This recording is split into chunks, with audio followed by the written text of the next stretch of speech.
So here we are. Hi, Elly. Hello. How are you doing? How are you? I'm very good. It's very hot here up in Gisborne, so I closed the door because I thought it might be a bit noisy outside, but I'm melting a little bit, but I do love the summer, so it's great.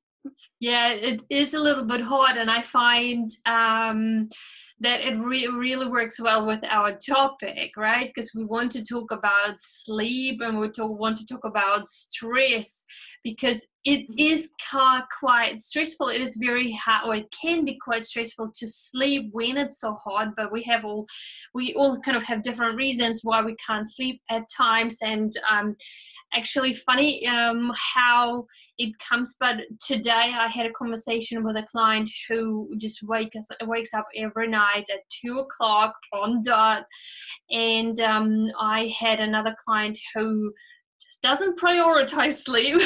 So she goes to sleep quite late, goes to bed quite late, and then there are consequences which we are going to talk about, like food choices, like poor food choices, right? And then everything just feels like too much. So I feel like, oh my god, this topic is just so perfect, because this topic just keeps coming up: sleep and stress, and then food choices.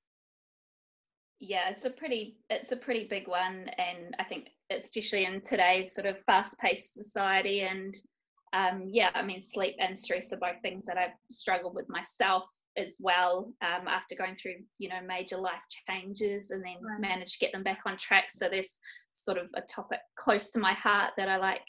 Yeah, I mean, I just think they're both so important and so sort of underrated. So yeah, glad we're going to talk about it. And it sounds like some of your clients will get some good value out of it too. Yeah, From so what I they're think going to. everyone will get a lot of value out of this, because at some point it affects all of us, right? Stress affects all of us at some point, and the same Yeah. with lack of sleep. Like this weather today, it's beautiful, but Jesus, it's hot. Yeah. So, you are a holistic coach, right? Holistic online coach, and a trainer. That's what I understand. And you've been in the industry for 20 years, which is quite a while. Almost 20 years. Almost 20 years, yeah. So there's a lot of experience, a lot of wisdom. That's why I'm still looking forward to this juicy conversation today. So yeah, maybe if you could introduce yourself and just give a little bit more details about why you do what you do and how you got to do health coaching, because you told me a little bit about that you started not as a health coach, but it kind of developed naturally. Yeah, I mean, I've done sort of different types of coaching over the years, but really when I got into the industry almost 20 years ago, it was as a group fitness instructor and a personal trainer, and I did that sort of in the initial part of my career, and I guess I sort of really just evolved into a coach because I would have clients coming to me and they weren't getting the most out of their sessions, or I could tell that they really weren't in the position to do a good session, and so I started talking to them before their sessions started to figure out exactly like what was going on with their life. So I would ask them what they'd eaten, because I would find that sometimes people would come to me and they hadn't eaten, which is not appropriate when you're going to do an exercise session, or they had not slept at night, or they'd had a really stressful day, or I don't know, that some other problems that might actually affect them with their training. Maybe they hadn't drunk any water. So I started asking all these questions before we would do our session. And then sometimes I would find that those would extend into half of the session. And then sometimes we would make the decision that training was not a good idea. I mean, if someone hasn't slept and they're really highly stressed, what they need to do is they need to get into their relaxation system. They don't need to be doing a highly intense exercise session, which adds to the stress. And then I found that those conversations at the start were more valuable than launching straight into a training session.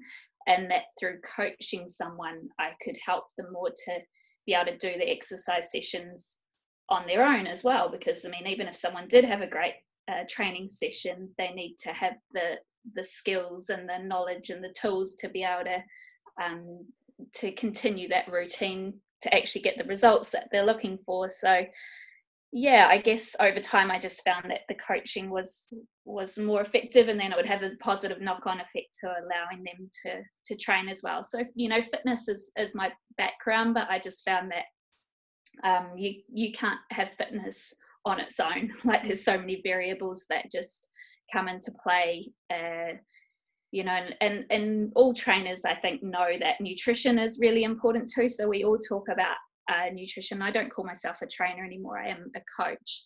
Yeah. But we're not qualified to write nutrition plans as such, but what we help people do is change their behaviors around food, which I think is usually more important. And so I've sort of extended that into a more holistic approach, and I focus on 6 areas, and that's exercise, nutrition, stress, sleep, thoughts, and relationships. So how those all sort of affect each other and have a one area is slightly out of balance and will have a knock-on effect to all the other areas. So yeah, that's sort of what I do. Yes, it's amazing, and I can absolutely relate to what you're saying. Yeah, because when I started as a coach, my focus was on nutrition, just nutrition. Yeah, and it was like really kind of nutrition plans. Here you go, eat broccoli, eat kale, eat chicken breast, kind of thing. Not as bad, but it was kind of like that, right? Because yes, it gives you results. Like, people just wanted quick fix, quick results. Give me a plan I can follow. But what I have realized, and I think this is what you're saying as well, there is so much more to just diet or just exercise. I believe we all know what to do. We know what to eat. We know what is healthy. We know we have to exercise, right? But then why are we not doing it? Yeah. Right? Yeah, exactly. I find there are so many reasons why we are not doing it, and that's why I love what you're saying. You're looking at these different areas, because when one area is out of balance, we tend to kind of lean onto something else. So when I don't know, sometimes work or relationship is just not working, and that's kind of we don't have control, we tend to lean towards, so okay, I'm going to then go on a diet or change my body or something like that, because we feel like we have control over it. Mm-hmm. So it becomes imbalanced, doesn't it? Yeah, I think for most people it's figuring out how to make it a long-term, like, sustainable lifestyle choice. Move away from, well, this is certainly what I try to do, is get people to move away from diets and fads and quick fixes, and tune into their own bodies and work out a plan that is right for them. It's just figuring out those sort of like tiny action steps that are going to have a big overall impact for them, rather than being like, I'm going to do this program or something which hasn't been designed to fit into my lifestyle and is far too extreme to be able to sustain over time. So yeah, that's sort of like the cornerstone of my philosophy, I guess. It's making it sustainable and easy. It shouldn't be hard, it should be fun, should be enjoyable. Yeah. Yes, absolutely. So what do you explain to your clients? Because I can imagine that some will come to you and say, right, I want to have a diet plan and an exercise plan before, when you were working as a trainer. So what did you explain? How would you explain to someone why it is so important to look at other areas of your life or focus on other things other than just nutrition? I would explain to them that it's about getting to the root cause of the problem, and that most people come and they say, I need to eat better, I need to exercise better. but even though the problems in that area, the cause of those problems may not be in that area, they may be in other lifestyle factors. So that's why I try and explain that a holistic approach will help them make better food choices and exercise choices without it being hard and without them necessarily even focusing or thinking about that area. So you focus on the better sleep, and then suddenly you have the motivation and the energy to exercise. So I guess I always spend like a good hour on an initial consultation, and we would go through all of that there and sort of find out where some of those problem areas are from spending that much time in one session as well. So different to, I guess, a medical system where you might go to the doctor for you get 10 minutes or something. So by spending an hour, you find out actually, well, what really is going on with this person. And I think normally by the end of that first consultation, they'd understand why we might focus on other areas before the ones that they may have initially come to see me for. Yes. And I find personally, I don't know how it is for you, but when a person came with an initial idea, sometimes it can take a while to explain to them, to show them. It's not about explaining, right? It's showing them, this is the very superficial. This is kind of what seems like what you need, but what you really need is something completely different. Yeah, and of course everybody comes and they want results yesterday, and so that's part of the explaining as well, is that, well, how long has this problem been going on, and or how many times have you relapsed? Like, what if you could this time have a plan that will get you slow results, but it's going to get you really where you want to be in the long term.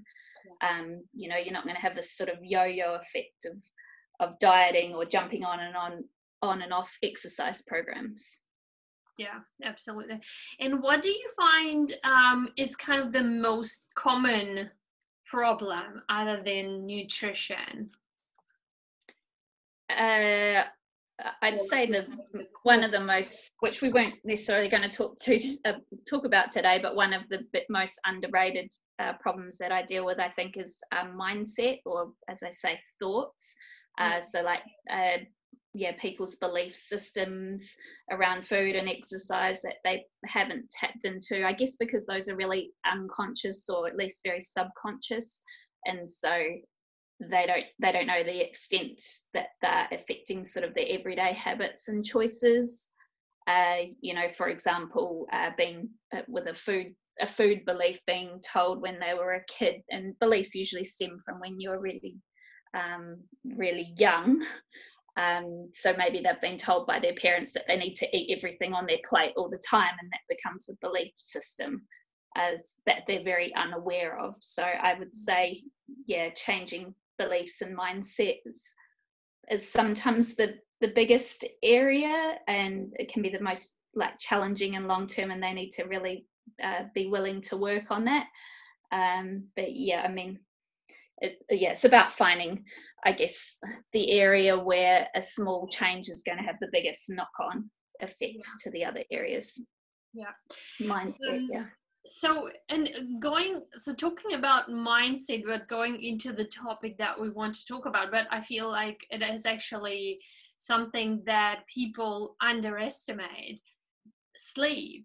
Yeah, because like I said, I have a client, and for her, it's really hard to change her mindset around sleep to actually prioritize on the conscious level. Or on the one hand, she knows I have to sleep, but on the other hand, there are just so many reasons why not, right?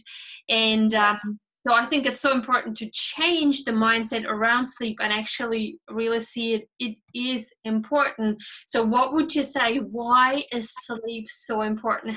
What effect does it have on our other areas of our lives? Well, basically, when your sleep is out of whack, or your stress levels are out of whack, it really affects your hormonal system. So I guess that's at the core of it. So we need good quality insufficient sleep to regulate certain hormones, and a couple of those that get regulated with good quality sleep are leptin and ghrelin, and those are appetite regulating hormones. Okay, so if someone doesn't get the best quality sleep, they may be struggling with food choices and that they don't know are related to sleep. So for example, if you feel like you eat pretty good quantities of food and you're having, you know, the healthy fats and proteins and things that should be satiating you, but you're not feeling full and you're not feeling satiated, it could be the result of those hormones, those appetite regulating hormones being out of whack, and that could be totally just from sleep. So, you know, the approach might be to focus on the food, but if you're not getting the sleep and those hormones aren't working as they should, then you're just going to go around in circles. Whereas then if you realize that sleep is the problem and you focus on that, then suddenly the food choices can become a lot easier. So, you know, stress levels, stress is the same. So when you go into stress mode, you produce a fight or flight response, you know, which mobilizes glucose to be able to use in your body. And then that's when the hormone cortisol, which most people have probably heard of, comes into play. And that's a good hormone, you know, it's released to help us deal with stressful situations and during difficult times. But the problem is when you become chronically stressed, and stress is your everyday thing, and it's usually mental stress, you know, in modern lifestyle, then cortisol becomes a problem as well. So that results in a series of changes within the body, which then make it much harder to lose weight, and specifically make a person store belly fat as well. So, you know, a lot of the time, I think a lot of it with stress and sleep comes back down to hormone imbalances that are causing issues. And, you know, you might just think, oh, I've got cravings, so I've got no willpower, whereas it's probably a hormone imbalance in that situation. So those things can be fixed by focusing on the stress and the sleep rather than the food. Yeah. So, I mean, overall, if you're not sleeping well, you may find that you've got a real increase in appetite. You can't get full. Perhaps you decrease your sensitivity to what food you're actually having, so you don't sort of recognize what's going on. You've got an increased chance of reaching for those feel better instantly quick fixes. So those are usually in the form of high carbohydrate, like high sugar foods. Cravings. You can get more inflammation in the body, and then that can lead to insulin resistance. So then when your glucose comes up, then your insulin doesn't work properly to bring it back to safe levels. So yeah, there's a whole sort of series of changes that can go on in the body. Yeah, that makes sense.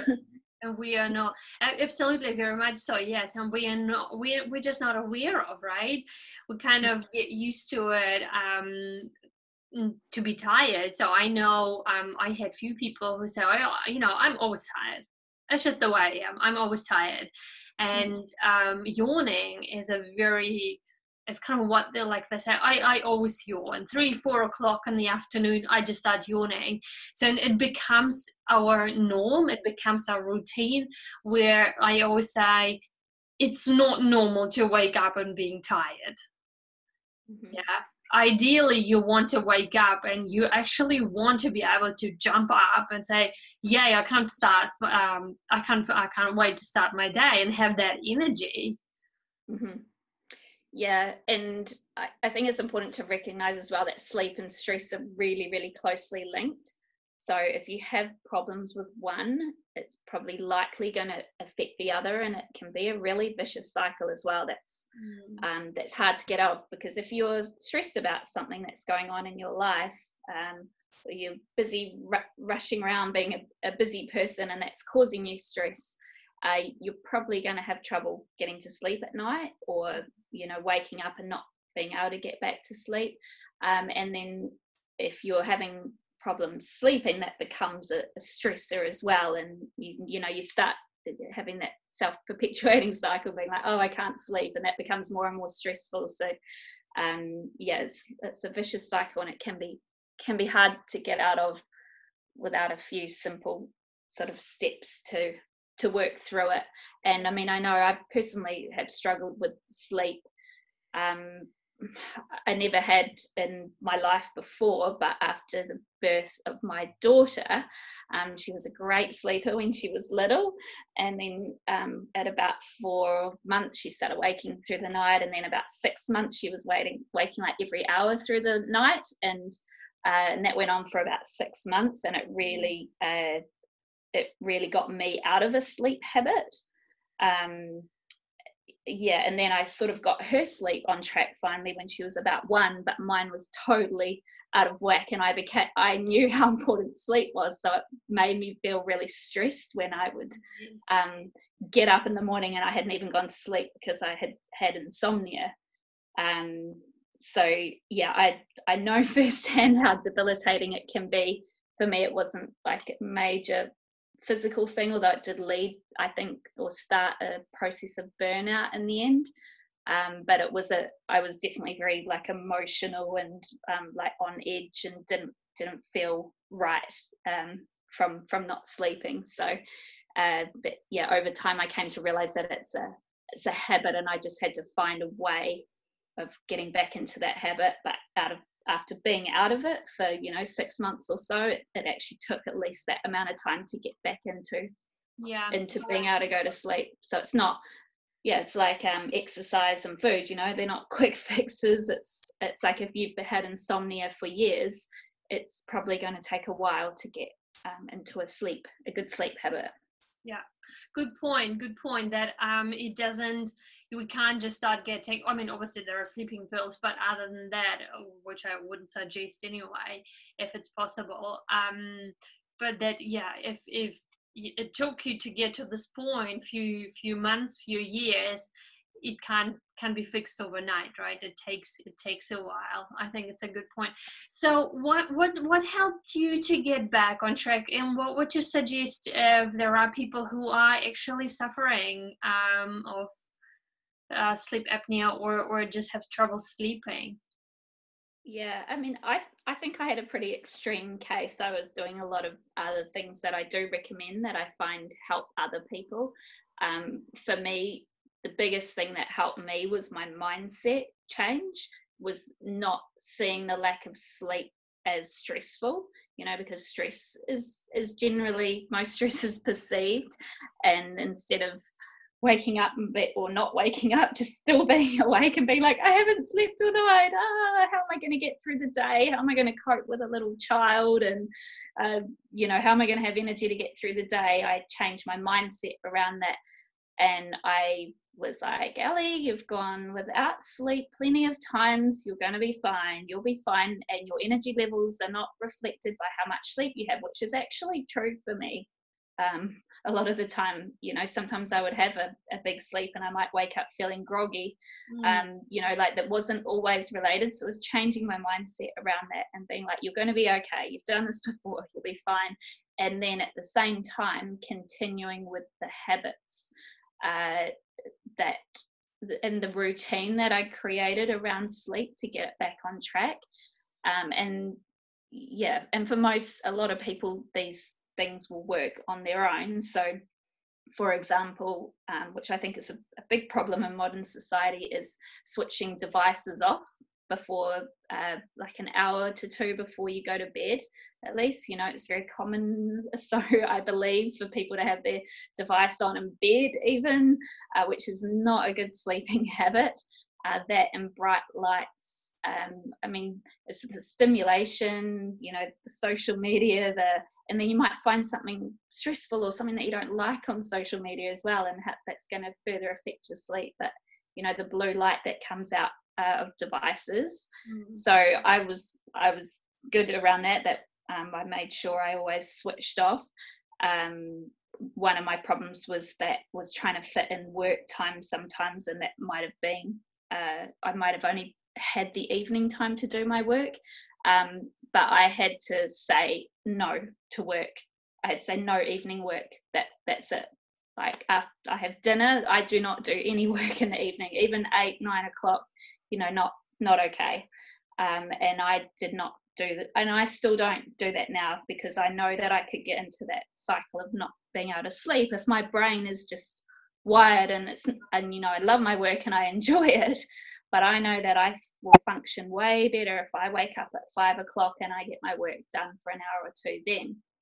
So that fits in better with my lifestyle. But yeah, primarily those devices and those bright lights, having a regular bedtime as well, and trying to make that around that sort of 10 o'clock time if possible, because that fits in with circadian rhythms. You talked about a client who goes to bed really late, and I don't know about you, but I find it harder to sleep if I go to bed too late, and again, that's often due to the sort of hormonal changes going on in your body at different times of the day as well.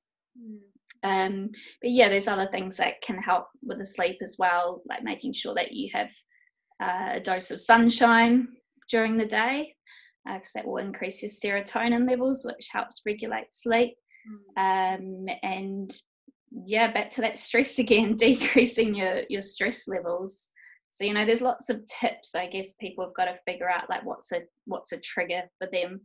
And for me, that like working in the evening was not good. It was waking my brain up for the night ahead. Yeah. Worrying.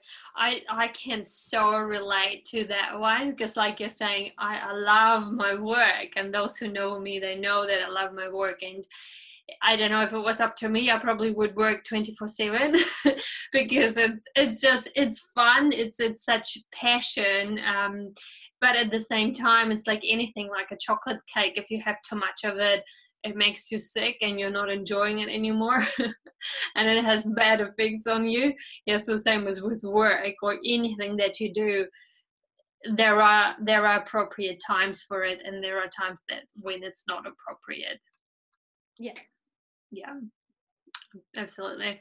So okay, so that's about sleep, and you've mentioned something, and I wonder if you know about it. I know we haven't spoken about it, but it's really personal interest, I guess, and also because I see that so many times when people wake up at a certain time of the night, because you've mentioned the circadian, no, how did you pronounce it? Circadian rhythm. Circadian rhythm, yeah. So it's Chinese medicine, a wheel, right? And they mention sort of when you wake up at a certain time of the night. Do you know more about it? So let's say if someone wakes up at 2 o'clock or at 4 o'clock in the morning. That could be due to cortisol levels as well. So due to high stress levels. It could be I think it's important to recognize that you do have sleep cycles as well, and so you go through periods of deep sleep and light sleep, and where you may wake between sleep cycles, and that's okay as well, because sometimes I think people have the perception like, I've got to sleep 8 hours straight. I mean, I can't remember the last time I slept 8 hours straight, like maybe a few times, as in like less than 5 since my daughter's been born. But yeah, it's whether you can get back to sleep, within a reasonable amount of time. If you then lie there for 2 or 3 hours, then I'd say it's probably something hormonal or stress related. But if you're waking up and then you go to the bathroom and you go back to sleep, or you wake up and you're awake for 10 minutes, yeah, I just don't think that should be perceived as a problem, because I just hear people being like, oh, I woke in the night again. I woke in the night twice. Like, it's about like how good is your sleep quality overall. And, we only need a certain amount of deep sleep as well. If you're getting to that sort of like dreamy sleep later on, then hopefully that means you've been through your good deep sleep phase. But yeah, I'd say a lot of the time it's going to be cortisol, like stress related, if they're waking in the night. Yeah. Like that. Great. Yes, I talked to two clients about that. Yes, I think that's a good point. I think around 4 o'clock it's kind of cortisol, and I believe that if it's around 2 o'clock, something with the liver. So it's kind of as far as what I can remember. Yeah, I mean, I can't remember the exact times and cortisol peaks and things like that, but I also remember reading in the Paul Chek's How to Eat, Move and Be Healthy that he was like, if you wake at 2 or 3 in the morning, that it's like a parasite problem as well. So there's probably a few possibilities and theories, but I don't know enough about this side to, to be like, that's definitely what it is. Yeah. Yeah. But yeah, I just find that stress is a huge problem for a lot of people. So and mindset and perception as well. If you perceive it's a bad thing to wake and during the night, then that can turn into a stressor. But yeah, sometimes it can be something different which a specialist might need to pick up on. Yeah, it's like having anxiety over anxiety, right? So it's kind of being so stressed about or worried about not being able to sleep that alone creates then stress in itself, and that alone then can create problems with sleep. Yeah, Yeah, for sure. so when it comes to stress, what would you suggest? What can people do? Let's say, imagine you're a very busy person, right? That's why you are so stressed. What is it that someone can do that doesn't take, I don't know, 2 hours of meditation? Yeah, sure.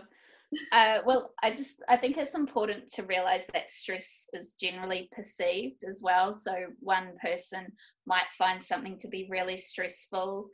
One person might have like a busy and full life, but they don't operate at a like intense stress level. They operate at what you call eustress, which is a good level of stress. It's like when you're excited about things and you're productive and you're not dragging your heels or anything. So that's like kind of like your optimal level of stress. But if it's like that mental, like, I can't cope type stress, then I think it's very individual, because you've got to find out what's actually causing you the main stress, and then find out how to reduce that stress. So it could be, for a lot of people, it's work, or it might be a relationship. It might be just being too busy, so you've got to take a good strong look at that area that is causing you stress, and then start to make an action plan to tackle that area, just like one small step or something.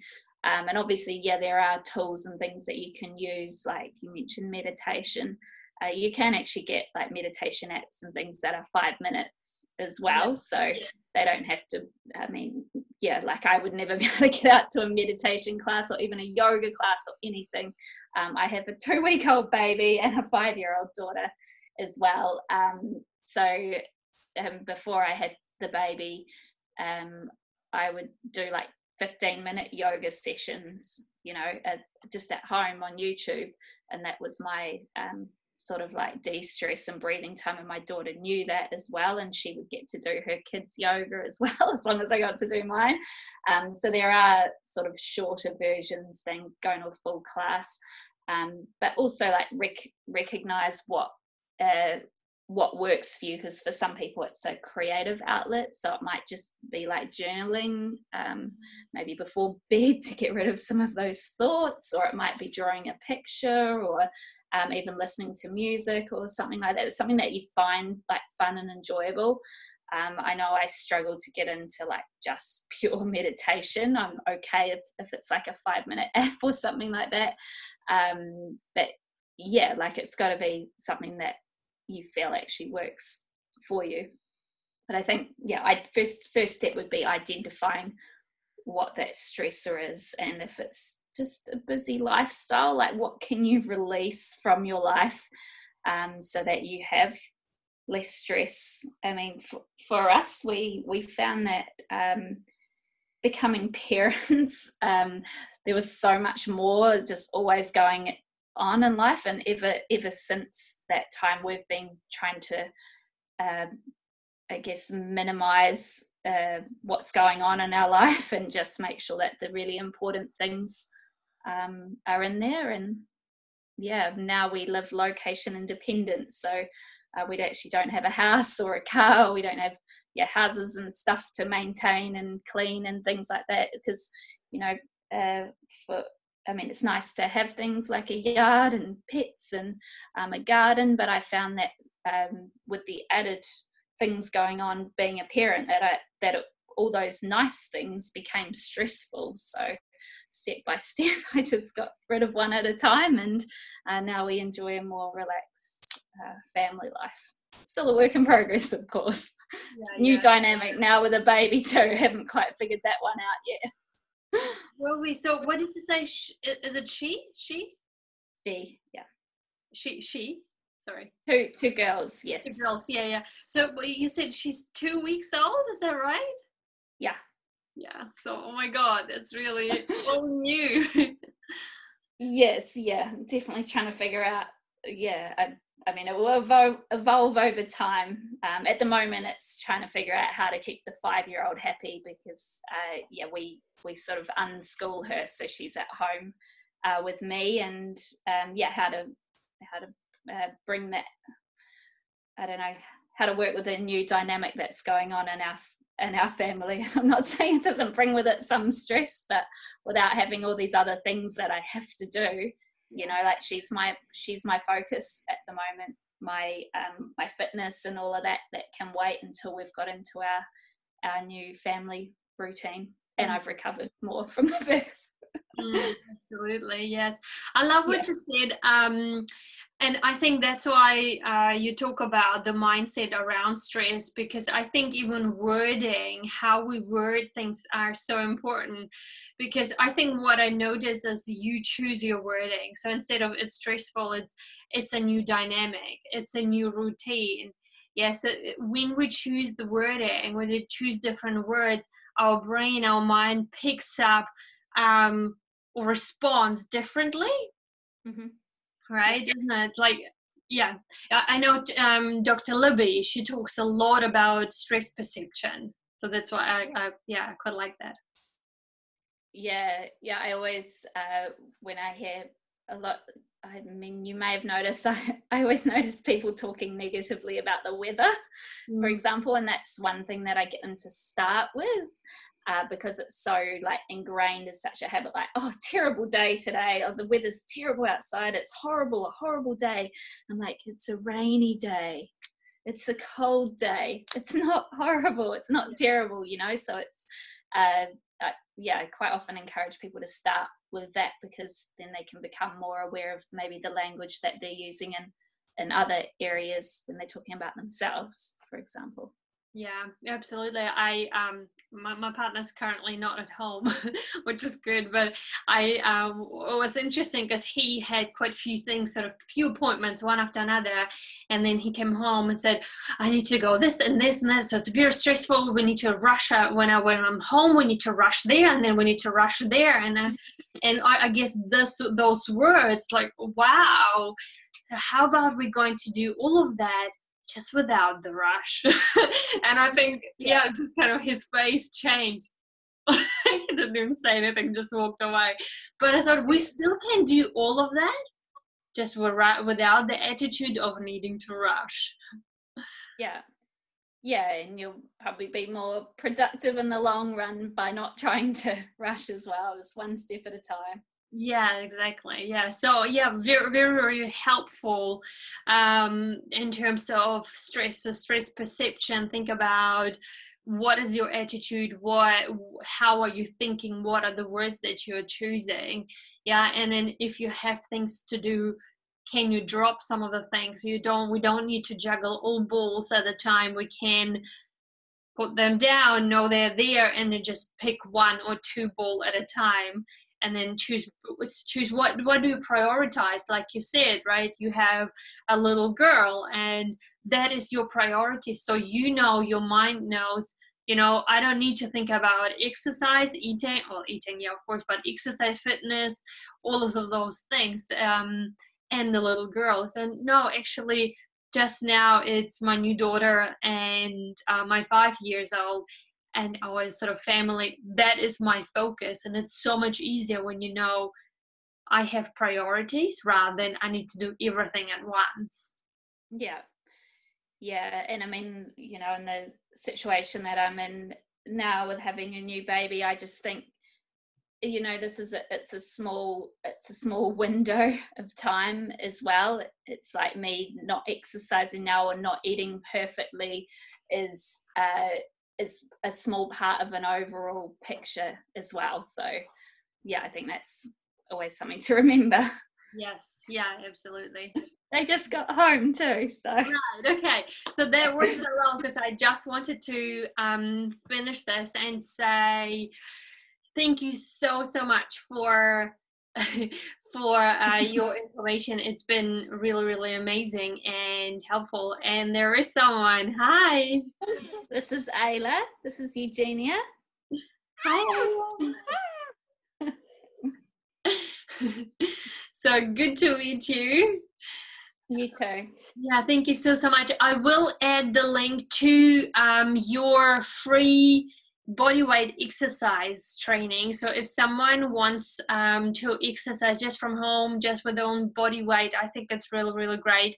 So if someone wants to have that, then they can download it free. I want to see my They mummy. can, Mummy. yes. I want to see my sister. Okay, well, she's with your daddy, so Yeah. are they out there in the other room? Yes, yeah, and there's 3 progression levels for each exercise as well, so and photos and descriptions, and yeah, so it's just about being able to do it anytime, anywhere, really. Yeah, and it works out very well. Yeah, like we talked about stress and busy, and sometimes we do want to exercise, but it's just a matter of fact to find when can we do that and how. And I think that's so easy with body weight. You can do it when you travel in the hotel. You can do it anywhere, like I said, anytime. So I think it's very, very helpful. So thank you so much for that. And yeah, I will share that link. Oh, you're welcome. So yeah, thank you for being here, and I'm sure we will speak very soon again, and probably, I mean, you have so many topics you can talk about, so I'm sure we will just do another training video on another topic. Yes, sounds great. Thanks for having me. All right, bye. Bye.